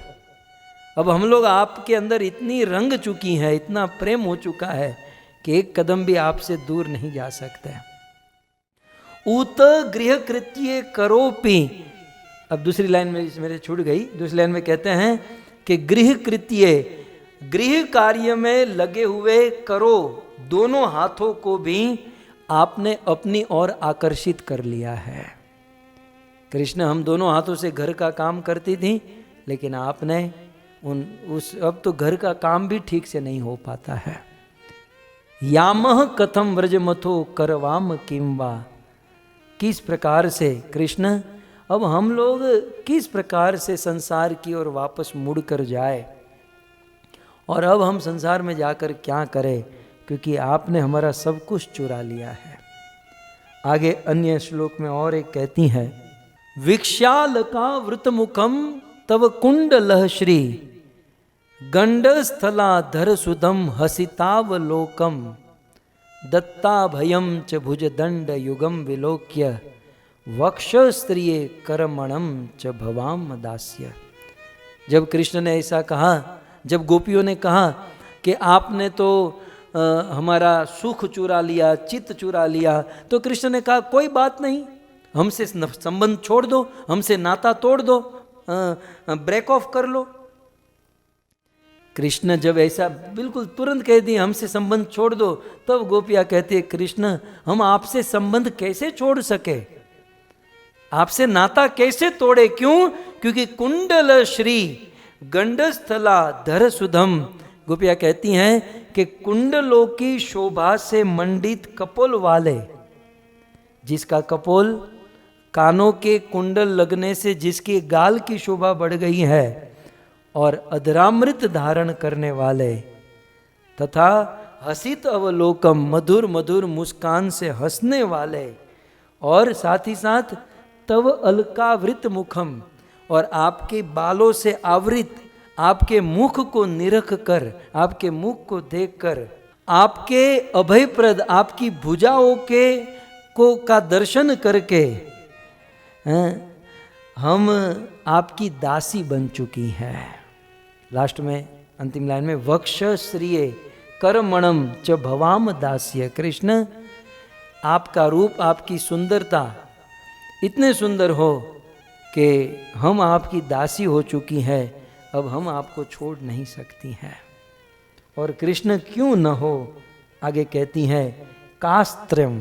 कास्त्रम माने क्यों ऐसा न हो, क्योंकि हे प्यारे, हे अंग, हे कृष्ण, तीनों लोक में, भू भुव अध, इन तीनों लोक में ऐसी कौन सी स्त्री है, कास्त्र, तीनों लोक में ऐसी कौन सी स्त्री है जो आपके सुंदर पद वाली और दीर्घ स्वर वाली एवं सुंदर आपके वेणु नाद से युक्त आपके रूप को देखकर आप में मोहित न हो जाए। कौन ऐसी स्त्री है कृष्ण जो आपके रूप को देखकर आपके अंदर मोहित न हो जाए। और अंत में कहती हैं स्त्री तो छोड़ो, स्त्रियां तो स्त्रियां, लेकिन यद गो, आप में स्त्रियां तो आ सकते हैं, ब्रज की गाय भी आ सकते हैं। फिर कहते हैं द्विज, द्विज का अर्थ होता है पक्षी, पशु पक्षी। अरे पशु पक्षी भी छोड़ो, द्रुम मृगा, द्रुम माने लता पता, ब्रज के वृक्ष लता पता भी आपके अंदर पूर्ण आ सकता है, जो आपको कभी छोड़ नहीं सकते। गोपियाँ भगवान श्री कृष्ण को कहती हैं कृष्ण आप असखे हो, आप हमारे वास्तविक सखा नहीं हो। और गोपियाँ कृष्ण को इस प्रकार से, श्लोक एक हैं परंतु अर्थ दो है। कृष्ण एक हैं परंतु एक ही कृष्ण को देखने का नजरिया अलग अलग है। श्रीमद् भागवत में अनेकों स्थान पर ऐसा वर्णन है कि भगवान एक हैं, परंतु भजन करने वालों के लिए परम पुरुष के रूप में हैं, और जो भजन नहीं करते उसके लिए वही भगवान काल के रूप में है। तो गोपियाँ अपने अपने भाव के अनुसार भगवान श्री कृष्ण को वो भाव व्यक्त कर रही हैं। इस एक श्लोक के दो अर्थ, वैसे दो नहीं 200 अर्थ हो सकते हैं, मैं तो केवल दो बताया आपको। तो एक श्लोक के दो अर्थ, कृष्ण एक हैं लेकिन उनको अनेकों प्रकार से देखा जा सकता है, कृष्ण का अनेक प्रकार के साथ उनसे प्रेम किया जा सकता है, अनेक प्रकार से कृष्ण से संबंध जोड़ा जा सकता है। क्योंकि भगवान श्री कृष्ण में ऐसी रस वैचित्री है, शास्त्रीय भाषा में कृष्ण के अंदर ऐसी रस वैचित्री है, इतने सारे रस है कि कोई भी व्यक्ति अपने भावों के अनुसार भगवान श्री कृष्ण का भजन कर सकता है, उनका दर्शन कर सकता है। इसलिए कृष्ण को पूर्ण पुरुषोत्तम कहा गया कि ऐसे पूर्ण पुरुषोत्तम माने ऐसी पर्सनैलिटी कि कोई भी व्यक्ति अपने अपने भाव के अनुसार कृष्ण के साथ संबंध जोड़ सकती हैं, कृष्ण के साथ प्रेम का आदान प्रदान कर सकती हैं, और अपने अपने भाव के अनुसार कृष्ण का दर्शन कर सकती हैं। और श्रीमद् भागवत में, रामायण में भी वर्णन है। रामायण में जब महाराज जनक की सभा में महर्षि विश्वामित्र राम और लक्ष्मण को लेकर गए, तो वहाँ पर गोस्वामी जी ने लिखा जिनकी रही भावना जैसी प्रभु मूरत देखी तिन्ह तैसी। भगवान में अनंत वैचित्री है, लोगों की जैसी भावना होती है वे भगवान का वैसा दर्शन कर सकते हैं। तो यहाँ पर भी भगवान श्री कृष्ण के प्रति किसी गोपी का जैसा भाव, जिस प्रकार से उनका रस, उसी प्रकार से कृष्ण के साथ आदान प्रदान। श्रीमद् भागवत में सुखदेव गोस्वामी वर्णन करते हैं कि जिस समय कृष्ण और बलराम मथुरा आए और मथुरा में कंस ने धनुष यज्ञ रखा था, धनुष यज्ञ मात्र बहाना था, इस यज्ञ के बहाने कृष्ण और बलराम को मारने की साजिश रची गई थी। कंस ने कृष्ण और बलराम को मारने का बहुत बड़ा प्लान करके रखा था। और ऐसे कृष्ण और बलराम जब कंस का निमंत्रण स्वीकार करके उस रंग महल में प्रवेश करने गए, तो कंस ने पहले तो ऐसा ही प्लान किया था कि वो रंग मंच में, उस रंग महल में आ ही न सके। कंस ने एक दिन पूर्व कुबलियापीड़ हाथी और महावत को ट्रेनिंग देकर रखा था, हाथी को शराब पिला कर रखा था कि ये दोनों लड़के आए तो उसको बाहर गेट पर ही मार देना। कृष्ण बलराम आए और कुबलियापीड़ हाथी के साथ मुठभेड़ हुई। कथा बहुत लंबी है, संक्षिप्त में इतना ही कि कृष्ण और बलराम ने उस कुबलियापीड़ हाथी का दांत निकाल दिया और दोनों भाई ने एक एक दांत उखाड़ दिया और उसी दांत से हाथी को बड़ा पीटा, बहुत पीटा और हाथी का वध हो गया, उद्धार हो गया। और अब आप इमेजिन कीजिए कि दोनों भाई कृष्ण और बलराम, दोनों के हाथ में एक एक हाथी का दांत है और उस हाथी दांत से खून टपक रहा है और दोनों भाई उस रंग महल में प्रवेश कर रहे हैं। लाखों लोगों की सभा बैठी है। जैसे ही कृष्ण उस रंग महल में आए, उन लाखों लोगों ने अपने अपने भाव के अनुसार भगवान श्री कृष्ण का दर्शन किया। सुखदेव गोस्वामी वह श्लोक श्रीमद् भागवत में रखते हैं। ये श्लोक आपके सामने है। ये श्लोक शार्दुल विकृत छंद में इसको ये श्लोक का वर्णन सुखदेव जी ने किया है। इसको हम ऐसे गा सकते हैं। मल्लानामशनी नृणाम नरवर स्त्रीणाम स्मरो मूर्तिमान गोपानां स्वजनो सताम क्षितिभुजाम शास्ता स्वपित्रोशिषु मृत्युर्भोजपते विराड विदुषाम तत्वं परम योगिनाम वृष्णीनां परदेवतेति विदितो रंगम गत साग्रज रंगम गत साग्रज। श्रीमद् भागवत का ये बहुत प्रसिद्ध श्लोक है, बड़ी वैचित्री है। जैसे भगवान श्री कृष्ण में रस वैचित्री है, उस रस वैचित्री का वर्णन इस श्लोक में किया गया है। अन्वयी के अनुसार हम एकदम लास्ट से, अंतिम लाइन से शुरू करें तो रंगम गतः स अग्रज। रंगम माने रंग महल, अंतिम लाइन में 3 शब्द हैं। रंगम, रंग माने रंग महल, गतः माने उस रंग महल में गतः प्रवेश किए। कौन? स अग्रज, अपने अग्रज, अपने बड़े भाई बलराम के साथ भगवान श्री कृष्ण उस रंग महल में प्रवेश किए तो भिन्न भिन्न लोगों ने कृष्ण को भिन्न भिन्न रूप में दर्शन किया। लगभग 10 प्रकार के लोग वहाँ पर बैठे थे। लोग तो बहुत थे लेकिन 10 टाइप के लोग वहाँ पर बैठे थे। तो सुखदेव गोस्वामी प्रारंभ कहते हैं, मल्लानामशनी नृणाम नरवर। सुखदेव गोस्वामी कहते हैं मल्ला नाम। मल्ला नाम माने कंस ने बड़े बड़े मल्ल युद्ध करने वाले पहलवान को खड़ा रखा था। तो मल्ला नाम माने पहलवान।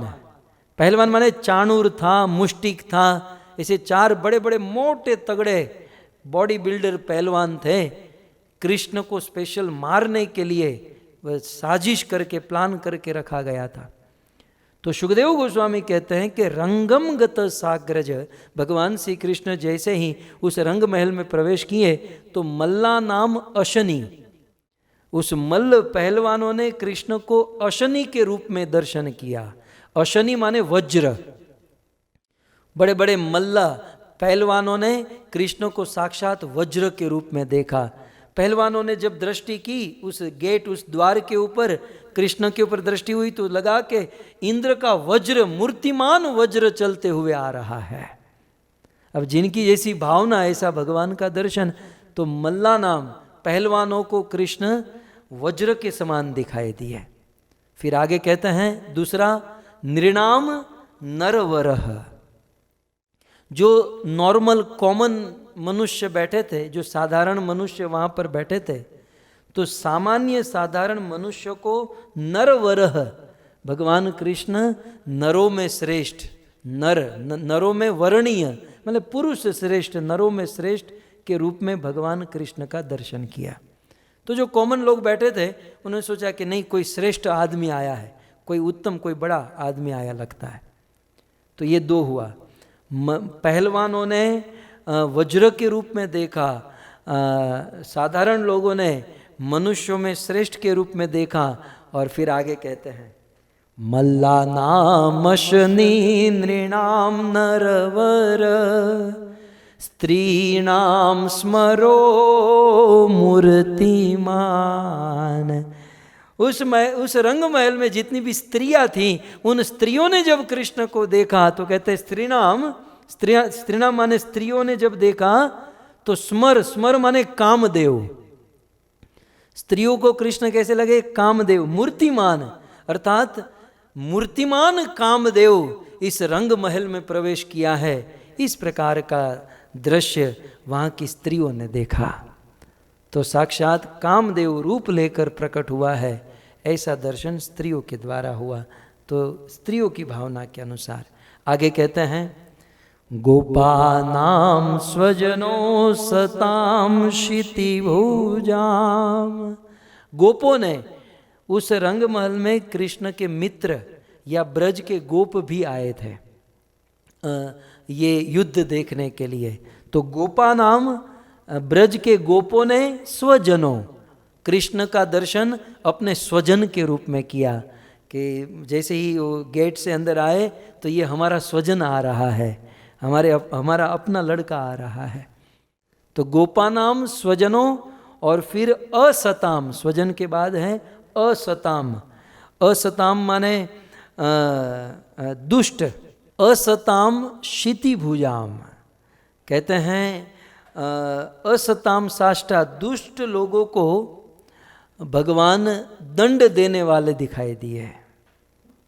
जो दुष्ट लोग थे उस सभा में, क्षितिभुजाम शास्ता, असताम क्षितिभुजाम शास्ता, जो वहाँ पर दुष्ट राजा थे उसे कृष्ण दंड देने वाले दिखाई दिए कि हमको दंड देने के लिए कोई आ रहा है। सो दुष्ट राजाओं को दंड देने के लिए। और फिर स्वपित्रो शिशु, फिर आगे कहते हैं स्वपित्रो। कंस ने देवकी और वसुदेव को कारागार में बंद करके रखा था, लेकिन रंग महल में जब ये धनुष यज्ञ था तो देवकी और वसुदेव को भी यह युद्ध देखने के लिए वहाँ पर बुलाया गया था। तो देवकी वसुदेव भी वहाँ पर उपस्थित थे। तो स्वपित्रो, देवकी और वसुदेव ने क्या देखा? कौन आया? तो बोले हमारा शिशु, हमारा बेटा, हमारा बच्चा, हमारा बालक आया। तो सब ने अपने अपने भाव के अनुसार, देवकी वसुदेव ने कृष्ण को अपने शिशु, अपने पुत्र के रूप में दर्शन किया। और अब मृत्योर्भोजपते विराट विदुषाम। भोजपते, भोजपते माने भोजवंश के स्वामी राजा कंस ने किस रूप में देखा? तो कहते हैं मृत्यु भोजपते। कंस ने देखा कि मेरी मौत चलकर आ रही है, मेरी मृत्यु, मेरी मौत चलकर अब वसुदेव, अब सब लोग एक साथ बैठे, सारे मनुष्य हैं, सब एक साथ बैठे हैं, लेकिन जैसी भावना वैसे भगवान है। देवकी वसुदेव को पुत्र आता हुआ दिखाई दे रहा है, लेकिन कंस को अपनी मौत आते हुए दिखाई दे रही है। भक्तों, इस संसार में कंस जैसा चरित्र लोगों का होता है, उसे भी इस प्रकार का दर्शन होता है। તમારા જીવનમાં ક્યારે તમે એવું જોયું કે આપણે ઘણીવાર કેવું થાય, पेड़ के पत्ते नीले रंग के होते हैं, ग्रीन रंग के, और ग्रीन रंग के पत्ते जब पीले दिखाई देने लगे तो समझना कि मौत आ रही है। ग्रीन रंग के पत्ते पीले दिखाने लगे तो समझना चाहिए कि मृत्यु निकट आ रही है, कृष्ण आ रहा है मारने के लिए। हम जब आंखों से देखते हैं ना तो हमको एक ही दृश्य दिखाई देता है, लेकिन एक ही दृश्य दो बार दिखाई दे, मतलब डबल दिखाई दे, तो समझो मृत्युर भोजपते, जैसे कंस को मृत्यु आते हुए दिखाई दे रही है वैसे मृत्यु। પછી તમે રાતે સૂતા હો, તમે આમ રાતે સૂતા હો અને તમને સપનામાં કોઈક બહુ મારે, બહુ મારીને ટીપી નાખે, પછી બીજા દિવસે સપનું આવે એમાંય મારે, ત્રીજા દિવસે કોઈક મારે, રોજ સપનામાં તમને કોઈક મારે।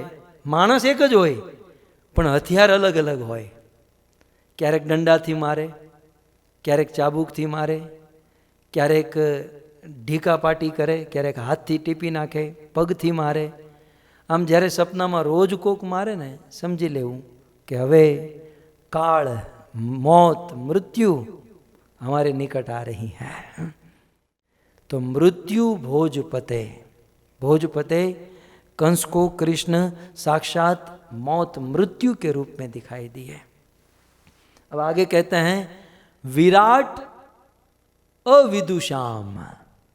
अविदुषाम माने जो अज्ञानी लोग थे, अज्ञानी लोगों को भगवान श्री कृष्ण विराट रूप में दिखाई दिए।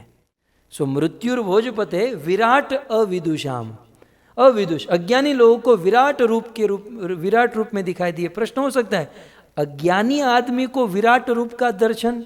तो भक्तों, यहाँ विराट रूप का अर्थ वो रूप नहीं है जो कृष्ण ने अर्जुन को दिखाया था। यहाँ विराट का अर्थ को समझना होगा। राट का अर्थ होता है राजना, राज माने विराजना, राट माने सुंदर, राट माने शोभित होना। यस, एग्जैक्टली राट का अर्थ है शोभित होना। और विराट माने जो शोभित न हो, जो सुशोभित न हो, अर्थात अशोभनीय। तो अज्ञानी लोगों को अविदुषाम, अज्ञानी लोगों को कृष्ण कैसे लगे? अशोभनीय। अर्थात जो अज्ञानी थे वो क्या सोच रहे थे? बोले ये क्या लड़का यहाँ से अंदर आ रहा है, हाथ में हड्डी पकड़ा है, हाथी का दांत, और उसे खून टपक रहा है। तो अज्ञानी लोग बिल्कुल नॉर्मल, साधारण के रूप में देख रहे थे कि ये कोई अशुशोभित लड़का, अशुशोभित व्यक्ति आ रहा है। तो वो अपने हिसाब से भगवान को देख रहे थे। और आगे कहते हैं तत्वम परम योगी नाम, और उस सभा में कुछ योगी बैठे थे, तो योगियों को कृष्ण परम तत्व के रूप में दिखाई दे रहे थे।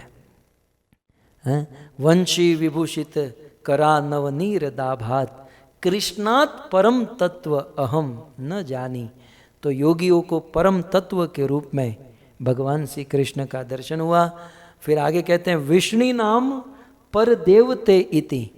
विष्णु वंश के जो यादव थे, विष्णु वंश के यादवों को पर देवता, परम देवता, परम आराध्य के रूप में भगवान श्री कृष्ण का दर्शन हुआ।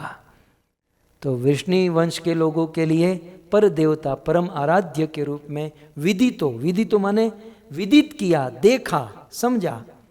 किसको? रंगम गत साग्रज।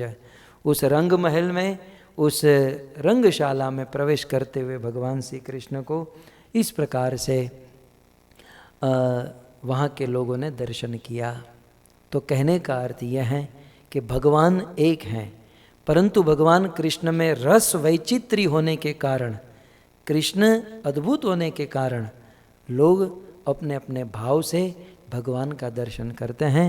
इस चौथे श्लोक में गोपियों ने इस चौथे श्लोक को अपने अपने भाव के अनुसार ये श्लोक का दर्शन होता है, ये श्लोक की व्याख्या होती है। ये श्लोक की समझ होती हैं। तो हमने दो अलग अलग व्याख्याएं की, दोनों ऑपोजिट रही, एक में ऐश्वर्य का वर्णन और एक में गोपियाँ कृष्ण को डांट रही हैं। सो इस प्रकार से इस चौथे श्लोक का वर्णन हुआ। भक्तों, अब आने अगले श्लोक में श्रीपाद श्रीधर स्वामी कहते हैं, तस्मात् स्वभक्ता नाम अस्माकम एतत् प्रार्थना चतुष्टयम संपादय इति आहु। अब इस आने वाले 4 श्लोकों में गोपियाँ कृष्ण से एक एक वस्तु मांग रही हैं। मानो भगवान श्री कृष्ण कहे, गोपियों इतनी सुंदर प्रार्थना कर रही हो तो आपको क्या चाहिए, आपकी मांग क्या है, मुझे बता दो और एग्जैक्टली बताओ। तो आने वाले अब 4 श्लोक में गोपियाँ कृष्ण से एक एक वस्तु की मांग कर रही हैं। एक श्लोक में गोपियाँ गाड़ी बंगला मांग रही हैं, दूसरी श्लोक में बहुत सारा गोल्ड, क्योंकि भाव अभी आजकल बढ़ रहा है, धन संपत्ति मांग रही। ऐसा नहीं है, आप ऐसा मत समझना, ये सब तो हम लोग मांगते हैं। गोपियों ने कृष्ण से क्या मांगा, अगले 4 श्लोक में गोपियाँ कृष्ण से मांगती, और ये मांग ही गोपी गीत का सार है। भक्तों, ये अगले 4 श्लोक ही गोपी गीत का सार है। तो अब अगले श्लोक में गोपियाँ कृष्ण से कहती हैं कि हे कृष्ण, हमारी इच्छा है कि आपका ये हस्त कमल, आपका ये सुंदर कर कमल हमारे मस्तक पर रख दीजिए। मांग मांग कर क्या मांगा गोपियों ने, कृष्ण हम ज़्यादा कुछ नहीं चाहती हैं, आपका हाथ हमारे मस्तक पर रख दीजिए।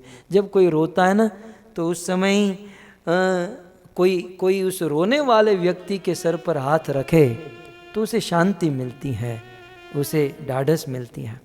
तो गोपियाँ कहती हैं पहले श्लोक में कि अपना हाथ मेरे मस्तक पर रख दीजिए। दूसरा, कृष्ण आप अपना मुख कमल हमको दिखा दीजिए, आप अपने सुंदर चेहरे का दर्शन करा दीजिए। तीसरी मांग गोपियों की, कृष्ण आप अपने चरण कमल हमारे वक्षस्थल पर रख दीजिए। इस घोर वन में आपके चरणों में बड़ा कष्ट हुआ होगा, सो आप आइए, आपके चरण कमल हमारे वक्षस्थल पर रख दीजिए। और चौथी मांग, कृष्ण आप अपना अधरामृत देकर हम गोपियों को जीवित कर दीजिए, मरी हुई है, आप अपना अधरामृत पिलाकर हमें जीवित कर दीजिए। सो कुल मिलाकर इन 4 श्लोकों का सार यह है कि आप हमारे सामने प्रकट हो जाइए। शायद इस कारण से भगवान आ जाए, गोपियाँ इसलिए ये 4 चीज मांग रही है कि शायद इस कारण से भगवान आ जाए। और 4 में गोपियों को भगवान कृष्ण को सुखी करने की भावना है, ऐसा नहीं गोपियाँ सुखी होगी, ये 4 वस्तु से वे आखिर तो कृष्ण को ही सुखी करना चाहती हैं। तो गोपियाँ अगले 4 श्लोकों में ये मांग करती हैं। कल ये 4 मांग हम आपके बीच में प्रस्तुत करेंगे और इस गोपी गीत का विराम करेंगे। मैं धन्यवाद दूंगा आप सभी भक्तों को, बड़े भाव से इस कथा का श्रवण किया, और रवजी भाई शांताबेन के इस परिवार को सुंदर इस कथा का आयोजन किया, और इसी प्रकार से कथा सुनते रहें, जीवन को धन्य करें। ग्रंथराज श्रीमद् भागवतम महापुराण के श्री राधा गोपीनाथ भगवान की, शिल प्रभुपाद की, निताई गौर प्रेमानंदे। जय जय श्री राधे, जय जय श्री राधे, जय जय श्री राधे।